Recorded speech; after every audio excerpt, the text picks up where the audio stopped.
Footpath पर बैठे भिखारी की रोज मदद करती थी लड़की। लेकिन एक दिन भिखारी ने जो किया, इंसानियत रो पड़ी। दोस्तों, शाम का वक्त था। ऑफिस से लौटते हुए नव्या अपनी स्कूटी पर मोहल्ले की सड़क से गुजर रही थी। दिन भर की थकान उसके चेहरे पर साफ झलक रही थी। ट्रैफिक की आवाजें, गाड़ियों के हॉर्न और सड़क किनारे की भागदौड़ में उसका मन बस जल्दी से घर पहुंचने को कर रहा था। लेकिन तभी उसकी नजर उस फुटपाथ पर बैठे एक भिखारी पर पड़ी। फटे पुराने कपड़े, बिखरे बाल और हाथ में फैला हुआ कटोरा, धूल धूसरित चेहरा, ऐसा कि जैसे बरसों से न नहाया हो। उस पल नव्या की स्कूटी अपने आप धीमी हो गई। वो कई दिनों से उसी रास्ते से गुजरती थी और उसे रोज उसी जगह पर बैठे देखती थी। उसने सोचा, ये आदमी हर रोज यहां बैठा होता है, जाने क्यों आज इसे देखकर मेरा दिल पसीज गया। उसने स्कूटी रोकी, पर्स से 1 रुपया निकाला और उसके कटोरे में डालते हुए कहा, अभी चेंज नहीं है, यही रख लो। भिखारी ने बिना कुछ कहे उसकी ओर देखा और हल्की सी मुस्कान दी, पर उसकी आंखें जैसे चुपचाप बहुत कुछ कह रही थी। वो आंखें नव्या के चेहरे से हटने का नाम ही नहीं ले रही थी। नव्या को एक अजीब सा एहसास हुआ। वो तुरंत स्कूटी स्टार्ट करके घर की ओर बढ़ गई, लेकिन रास्ते भर वही आंखें उसे परेशान करती रही। अगले दिन फिर वही हुआ। ऑफिस से लौटते ही जैसे ही वो अपने मोहल्ले के मोड़ पर पहुंची, भिखारी उठकर उसके पास आ गया। इस बार उसने मुस्कुराकर हाथ फैलाया। नव्या ने फिर जेब से कुछ सिक्के निकाले और उसे पकड़ा दिए। लेकिन उसके मन में सवाल उठ रहा था, आखिर ये आदमी मुझे ऐसे क्यों देखता है? क्या सिर्फ पैसों की वजह से रोज इंतजार करता है, या इसके पीछे कुछ और है? दिन बीतते गए। अब तो ये रोज का सिलसिला हो गया। नव्या जैसे ही उस रास्ते में उस जगह पहुंचती, वो फुटपाथ वाला भिखारी उसके सामने आ खड़ा होता। वो पैसे देती और वो बिना कुछ कहे देर तक उसे देखता रहता। एक दिन नव्या ऑफिस से लौटकर खिड़की पर खड़ी थी। नीचे देखा तो वही भिखारी उसके घर के आसपास घूम रहा था। उसका दिल फिर पिघल गया। उसने आवाज लगाई, रुको, खाना ले लो। वो जल्दी से किचन में गई, मां से कहा कि कुछ खाना पैक कर दो, और फिर दरवाजे पर जाकर डिब्बा उसके हाथ में थमाया। लेकिन खाना लेते समय भी उसकी आंखें सिर्फ नव्या पर टिकी थी, जैसे उसमें कोई गहरी कहानी छिपी हो। नव्या डर और दया के बीच उलझ गई। दरवाजा झटके से बंद कर लिया, मगर सारी रात करवटें बदलती रही। उसकी मां ने जब देखा कि वो रोज उस भिखारी को खाना देने लगी है, तो मुस्कुराकर बोली, बेटी, किसी भूखे को खाना खिलाना पुण्य का काम है, भगवान तुम्हें इसका फल जरूर देंगे। नव्या ने सिर हिलाया, लेकिन मन में तूफान था। उसे समझ नहीं आ रहा था कि क्यों हर रोज उस आदमी की आंखें उसका पीछा करती है। अब हालात ऐसे हो गए कि जब भी नव्या ऑफिस से लौटती, उसके कदम अपने आप उस फुटपाथ की ओर मुड़ जाते। उसका दिल कहता, शायद आज भी वो यही होगा। और सचमुच वो वही बैठा मिलता। धीरे धीरे ये एक अजीब सा रिश्ता बनने लगा। बिना बोले, बिना कुछ कहे, बस आंखों से बात करने वाला रिश्ता। नव्या खुद से सवाल करती, क्या ये सिर्फ एक भिखारी है, या इसके पीछे कोई और सच छुपा है? लेकिन एक शाम जब उसने उसे खाना दिया, तो अचानक भिखारी ने उसका हाथ पकड़ लिया। नव्या चौंक गई, आंखों में डर साफ झलकने लगा। उसने तुरंत हाथ छुड़ाने की कोशिश की, लेकिन वो आदमी धीमी आवाज में बोला, डरिए मत मैडम, मैं आपसे सिर्फ एक बात कहना चाहता हूं। नव्या ने भौहें चढ़ाते हुए कहा, क्या है? अगर पैसों की जरूरत है तो साफ साफ कहो, लेकिन इस तरह हाथ पकड़ना बिल्कुल बर्दाश्त नहीं होगा। भिखारी ने सिर झुका लिया और धीरे से बोला, मुझे आपके पैसों की नहीं, आपके दिल की जरूरत है। मैं आपको पसंद करने लगा हूं। जब भी आपका चेहरा देखता हूं, मेरी सारी भूख, मेरी सारी तकलीफ जैसे भूल जाती है। नव्या के कानों को जैसे भरोसा ही नहीं हुआ। उसने गुस्से में डपटते हुए कहा, तुम्हें शर्म नहीं आती? अपनी औकात देखी है? एक भिखारी होकर ऐसी बातें करता है। मैं सिर्फ इंसानियत के नाते तुम्हारी मदद करती हूं और तुम इसे प्यार समझ बैठे। उसकी बात सुनकर भी भिखारी की आंखों में कोई डर नहीं आया। वो धीमी मगर दृढ़ आवाज में बोला, प्यार औकात देखकर नहीं होता मैडम। जब दिल किसी पर आ जाए तो सामने वाला भिखारी हो या राजा, फर्क नहीं पड़ता। मैं जानता हूं आप मुझसे बहुत ऊपर है, लेकिन दिल का क्या करूं? आपको चाहने से खुद को रोक नहीं पा रहा। नव्या गुस्से से कांप उठी। उसने खाना उसके हाथ में धकेला और दरवाजा जोर से बंद कर लिया। मगर सारी रात उसके कानों में वही शब्द गूंजते रहे, प्यार औकात देखकर नहीं होता। अगले दिन उसने अपनी सहेली को सब कुछ बताया। सहेली ने हंसते हुए कहा, अरे पागल, ये सब एक चाल है। भिखारी समझ रहा है कि अगर तुम्हें फंसा लेगा तो तुम्हारी कमाई पर ऐश करेगा, वरना भिखारी को प्यार करने से क्या मतलब? नव्या को उसकी बात सही लगी। उसने तय किया कि आगे से अगर वो भिखारी ऐसी बातें करेगा तो उसे पुलिस में देने की धमकी दे देगी। और सचमुच अगले ही दिन जब उसने फिर वही बातें दोहराई तो नव्या ने सख्ती से कहा, देखो, मैं तुम्हें सिर्फ भूख मिटाने के लिए खाना देती हूं। अगर दोबारा ऐसी बेहुदगी की तो पूरे मोहल्ले में शोर मचा दूंगी और पुलिस बुला लूंगी, समझे?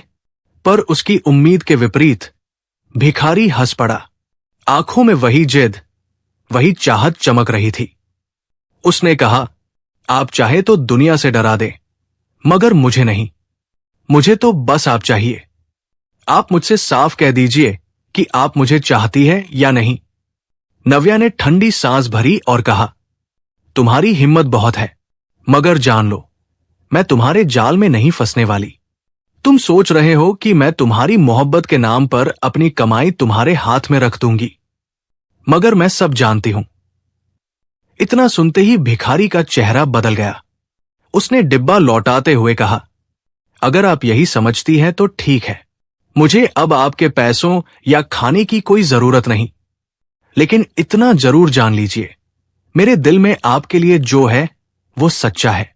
इतना कहकर वो चला गया। नव्या वही दरवाजे पर खड़ी रह गई, हाथ में डिब्बा पकड़े, आंखों में सवाल लिए। अगर ये मुझे सिर्फ धोखा देना चाहता तो खाना क्यों लौटाता? फिर क्यों बिना डरे मेरी आंखों में आंखें डालकर सच बोलता? कई दिन तक वो भिखारी उसके दरवाजे पर नहीं आया। अब नव्या जब ऑफिस से लौटती तो उसकी आंखें अनजाने ही उसे तलाशने लगती, लेकिन न वो फुटपाथ पर दिखता न दरवाजे पर। मां ने भी पूछा, बेटी, वो आदमी अब क्यों नहीं आता? नव्या ने अन्य ढंग से जवाब दिया, पता नहीं मां, शायद कहीं और चला गया होगा। लेकिन दिल के अंदर कहीं न कहीं उसे उसकी कमी खल रही थी। जो आंखें रोज उसका इंतजार करती थी, अब वे गायब थी। जो खामोशी उसके दिल को विचलित कर देती थी, अब वही खामोशी उसे और बेचैन कर रही थी। कई हफ्ते बीत गए। फुटपाथ पर बैठने वाला वो भिखारी अब कहीं दिखाई नहीं देता था। पहले तो नव्या को चैन मिला कि चलो अब वो अजीब अजीब बातें नहीं करेगा, लेकिन धीरे धीरे उसकी आदत जैसे बन चुकी थी। ऑफिस से लौटते ही उसकी नजरें उसी जगह टिक जाती जहां वो बैठा करता था। मगर खाली फुटपाथ देखकर उसका दिल खाली खाली सा लगने लगा। एक रात बिस्तर पर लेटी हुई नव्या सोच रही थी, अगर वो मुझे धोखा देना चाहता तो मेरे इनकार के बाद भी मेरा पीछा करता, मगर उसने तो खाना भी लौटा कर जाना ठीक समझा। क्या सचमुच उसकी नीयत साफ थी? क्या उसकी आंखों में जो मोहब्बत मैंने देखी वो असली थी? वो बेचैन होकर करवटें बदलती रही। कहीं न कहीं उसके दिल में अब उस आदमी के लिए कोमलता घर करने लगी थी। फिर एक दिन हफ्तों बाद अचानक वो उसे सड़क पर दिखाई दिया। नव्या अपनी स्कूटी पर थी और भिखारी फुटपाथ से उठकर उसकी ओर बढ़ाया, लेकिन इस बार उसने न हाथ फैलाया न पैसे मांगे। बस उसकी ओर देखता रहा और धीमी आवाज में बोला, आप कैसी हैं? नव्या कुछ पल के लिए ठिठक गई। ये पहली बार था जब उसने उससे सीधे शब्दों में सवाल किया था। वो बोली, ठीक हूं। तुम कहाँ थे इतने दिनों से? भिखारी ने मुस्कुराकर कहा, थोड़ा बीमार हो गया था, अब ठीक हूं। उसकी आवाज में सच्चाई थी। नव्या का दिल और भी पसीज गया। उसने पर्स से पैसे निकाल कर देने चाहे, मगर उसने सिर हिलाकर मना कर दिया। नहीं, अब मुझे आपकी भीख नहीं चाहिए। अगर आप देना ही चाहती हैं, तो अपने चेहरे की मुस्कान दे दीजिए। नव्या का चेहरा लाल पड़ गया। उसने जल्दी से स्कूटी स्टार्ट की और आगे बढ़ गई, मगर कानों में उसके शब्द गूंजते रहे, आपकी मुस्कान। अब तो हालात ये हो गए कि जब भी वो उसे कहीं दिख जाता, नव्या खुद भी उसे मुस्कुराकर देख लेती। दोनों के बीच खामोश निगाहों का रिश्ता गहराने लगा। धीरे धीरे नव्या की सोच बदलने लगी। उसे लगने लगा कि शायद इस भिखारी के दिल में वाकई उसके लिए सच्चा प्यार है, और अगर प्यार सच्चा हो तो इंसान का हुलिया या हालात कोई मायने नहीं रखते। एक दिन उसने हिम्मत जुटाकर उससे पूछ ही लिया, तुम्हें मुझसे मोहब्बत क्यों हुई? तुमने मुझमें ऐसा क्या देखा? भिखारी ने ठंडी सांस लेते हुए कहा, मैडम, मैंने सुना है कि आप अपने भाई बहनों की खातिर अपनी शादी टालती रही है। आप खुद की खुशियां कुर्बान कर रही है। ऐसे लोग इस दुनिया में बहुत कम होते हैं। जब पहली बार मैंने आपकी आंखों में देखा, तो मुझे एहसास हुआ कि आप सिर्फ सुंदर नहीं हैं, बल्कि बहुत बड़ी इंसान भी है। और मैं तो एक गरीब हूं, मगर दिल से आपको चाहने लगा। उसकी बातें सुनकर नव्या की आंखें भर आई। उसने सोचा, मेरी पूरी जिंदगी मां और भाई बहनों के लिए ही गुजरी। कभी किसी ने मेरी फिक्र नहीं की। और यह आदमी भले ही भिखारी है, मगर मेरी तकलीफ समझता है, मेरी कुर्बानी की कदर करता है। धीरे धीरे वो भी उसके प्यार में डूबने लगी। अब वो रोज ऑफिस से लौटकर उसके लिए खाना पैक करती और दरवाजे पर खड़ी उसका इंतजार करती। बातें ज्यादा नहीं होती, मगर आंखें सब कुछ कह देती थी। नव्या ने अपने दिल में एक फैसला कर लिया था, अगर ये वाकई मुझे सच्चा चाहता है तो मैं इसे अपना लूंगी, चाहे ये भिखारी ही क्यों न हो। मैं इसे छोटा मोटा काम शुरू करवा दूंगी। मुझे पैसों की नहीं, प्यार की जरूरत है। लेकिन तभी किस्मत ने जैसे कोई और खेल खेलना शुरू कर दिया। एक दिन से 2 दिन, 2 दिन से 3 दिन, और फिर हफ्ते बीत गए। वो भिखारी फिर से अचानक गायब हो गया। न फुटपाथ पर, न मोहल्ले में, न कहीं और। नव्या बेचैन हो उठी। उसके मन में तरह तरह के ख्याल आने लगे। कहीं बीमार होकर अस्पताल में तो नहीं, कहीं किसी हादसे का शिकार तो नहीं हो गया, या फिर क्या वाकई उसने मुझे धोखा दिया और चला गया? दिन रात उसकी आंखें उसी की तलाश में रहती। ऑफिस में बैठी होती तो भी खिड़की से बाहर झांकती, शायद कहीं दिख जाए। रास्ते बदल कर भी जाती कि शायद कहीं मिल जाए, मगर नतीजा वही, खाली सड़कें और खाली इंतजार। धीरे धीरे महीनों गुजर गए, मगर उसके दिल से उसकी याद नहीं गई। उसकी मुस्कान, उसकी आंखों की सच्चाई और उसका आपकी मुस्कान चाहिए कहना, सब जैसे दिल में बस गया हो। उसके दिल में कहीं न कहीं उम्मीद अब भी बाकी थी कि शायद वो लौट आए, मगर महीनों गुजर गए और कोई खबर नहीं आई। इसी बीच घर की जिम्मेदारियां और बढ़ गई। छोटी बहन की पढ़ाई पूरी हुई और उसे जॉब भी मिल गई। मां की आंखों में अब एक ही चिंता थी, नव्या की शादी। एक दिन मां ने साफ कहा, बेटी, अब मैं तुम्हारी जिद और नहीं मानूंगी। तुमने भाई बहनों के लिए बहुत कुर्बानी दी है, अब तुम्हें अपना घर बसाना ही होगा। नव्या ने सिर झुका लिया। उसका दिल तो अब भी उस गुमनाम भिखारी से जुड़ा हुआ था, मगर मां के सामने कुछ कह न सकी। वो जानती थी कि मां उसकी कुर्बानियों को समझती है, मगर मां का भी हक है कि बेटी को खुशहाल देखें। कुछ ही हफ्तों में मां ने रिश्ता ढूंढना शुरू कर दिया। एक संडे को लड़के वाले घर पर आने वाले थे। मां ने कहा, अच्छे से तैयार हो जाना, अब तुम्हारी उम्र निकलती जा रही है।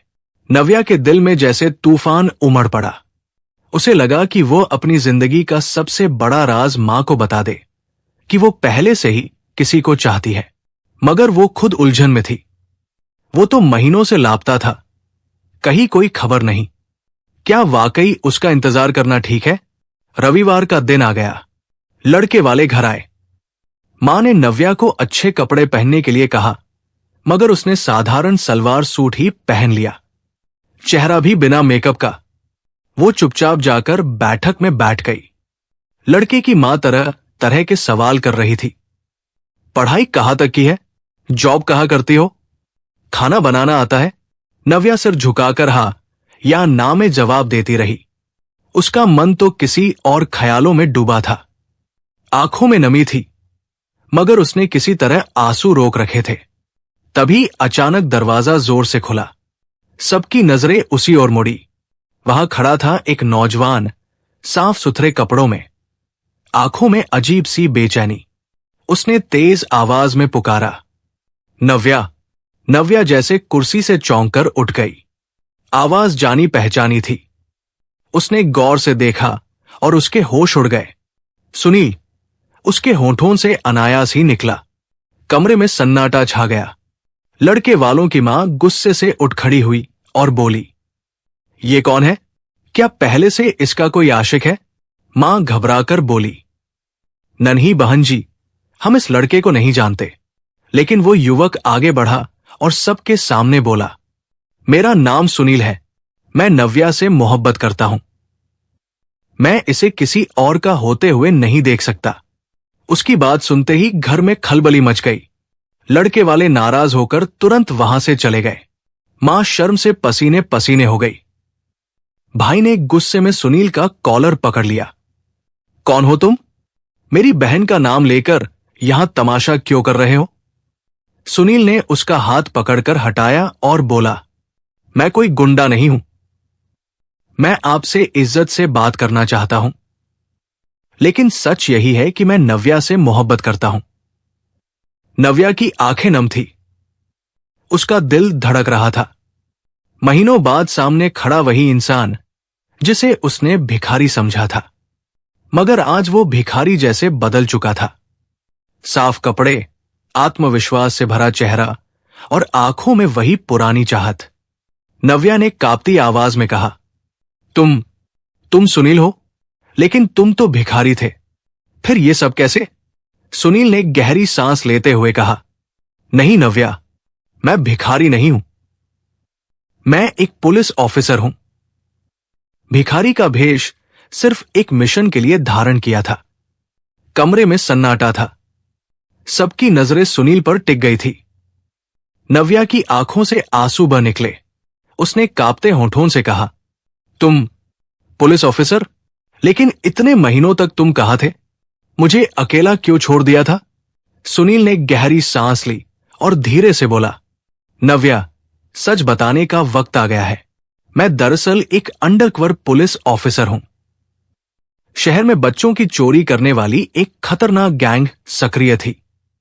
मुझे उन्हें पकड़ने का जिम्मा दिया गया था और उन तक पहुंचने का एक ही तरीका था, भिखारी का वेश बनाना। क्योंकि वही लोग भिखारी बनकर मोहल्लों में घूमते थे और बच्चों को बहला फुसला कर ले जाते थे। सब लोग हैरान होकर उसकी बातें सुन रहे थे। सुनील ने आगे कहा, कई महीनों तक मैं उन्हीं की तरह फुटपाथों पर बैठा, गलियों में भीख मांगता रहा। तुम्हारे मोहल्ले के पास ही वे लोग छिपे रहते थे। तभी मेरी मुलाकात तुमसे हुई। पहले तो मैंने सोचा कि तुम भी मुझे देखकर नजर फेर लोगी, मगर जब तुमने मुझे पैसे दिए, खाना दिया, उस दिन मुझे पहली बार एहसास हुआ कि इंसानियत अभी जिंदा है। और सच कहूं, उसी दिन मैंने तुम्हें अपने दिल में बसा लिया। नव्या की आंखें और भी भर आई। सुनील ने बोलना जारी रखा, मगर मिशन आसान नहीं था। जब हमने उस गैंग को पकड़ने की कोशिश की तो उन्होंने मुझ पर हमला कर दिया। मेरी टांग में गोली लगी और महीनों तक मैं अस्पताल में पड़ा रहा। तबीयत इतनी खराब थी कि खुद उठकर बैठना भी मुश्किल था। मेरे पास तुम्हारा कोई मोबाइल नंबर नहीं था, इसलिए मैं तुम्हें कुछ बता भी नहीं सका। मगर यकीन मानो नव्या, हर दिन हर रात मैं तुम्हें याद करता रहा। ये कहते हुए सुनील ने अपनी पैंट ऊपर करके टांग का जख्म सबको दिखाया। कमरे में खामोशी छा गई। मां के चेहरे पर भी अब चिंता की जगह विश्वास झलकने लगा। भाई ने धीरे से कॉलर छोड़ दिया और कहा, तो ये सच है? सुनील ने सिर हिलाया। हां, और आज मैं यहां सिर्फ एक पुलिस ऑफिसर के तौर पर नहीं, बल्कि एक इंसान के तौर पर आया हूं। मैं नव्या से मोहब्बत करता हूं। मैं वादा करता हूं कि इसे अपनी रानी बनाकर रखूंगा और इसके परिवार की सारी जिम्मेदारियां आपके बेटे की तरह निभाऊंगा। मां की आंखों से आंसू गिरने लगे। उन्होंने नव्या की ओर देखा और पूछा, बेटी, क्या तू भी इसे चाहती है? नव्या रोते हुए बोली, हां मां, मैं इसे दिल से चाहती हूं।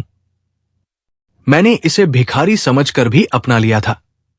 अब जब यह अपनी असली पहचान बता चुका है, तो मैं इसे कैसे ठुकरा दूं? मां ने सुनील की ओर देखा। अगर तुम्हारी नीयत सच में साफ है, तो मैं तुम्हें अपनी बेटी सौंपने के लिए तैयार हूं। मगर याद रखना, इसे कभी दुख मत देना। सुनील ने मां के पैर छू लिए और कहा, आप निश्चिंत रहिए। यह अब सिर्फ आपकी बेटी नहीं, बल्कि मेरी जिंदगी है। कुछ ही दिनों बाद दोनों परिवारों की सहमति से नव्या और सुनील की शादी हो गई। शादी के बाद सुनील ने न सिर्फ नव्या को रानी की तरह रखा, बल्कि उसकी मां और भाई बहनों को भी अपने परिवार जैसा अपनाया। वो सचमुच उनके घर का बेटा बन गया। नव्या की मां अक्सर कहती, बेटी, मैंने तुझसे कहा था ना, भगवान तुझे तेरी कुर्बानियों का फल जरूर देंगे। देख, आज तुझे ऐसा पति मिला है जो तुझे रानी बनाकर रख रहा है। और सचमुच सुनील ने वो साबित भी कर दिया। नव्या अब नौकरी भी नहीं करती थी। सुनील की जिद थी कि वो घर और परिवार संभाले, बाकी सबकी जिम्मेदारी वो खुद उठाएगा। धीरे धीरे घर में खुशियां लौट आई। मां का चेहरा खिल उठा। भाई बहन भी अपने अपने करियर में आगे बढ़ गए। और नव्या, जिसने अपनी जवानी अपने परिवार के लिए कुर्बान कर दी थी, उसे आखिरकार सच्चा प्यार मिल गया था। दोस्तों, इंसान को कभी उसके हुलिये से मत परखिए। फटे पुराने कपड़े पहने एक भिखारी भी असल में सोने का दिल रख सकता है। और कभी कभी वही इंसान आपकी जिंदगी का सबसे बड़ा सहारा बन जाता है। क्या आप भी मानते हैं कि इंसान की असली पहचान उसके कर्म और दिल में होती है, न कि उसके कपड़ों या हालात में? कमेंट करके जरूर बताइए। और हां, अगर यह कहानी आपके दिल को छू गई हो, तो वीडियो को लाइक करें, शेयर करें। मिलते हैं अगले वीडियो में। तब तक इंसानियत निभाइए, नेकी फैलाइए और दिलों में उम्मीद जगाइए। जय हिंद, जय भारत।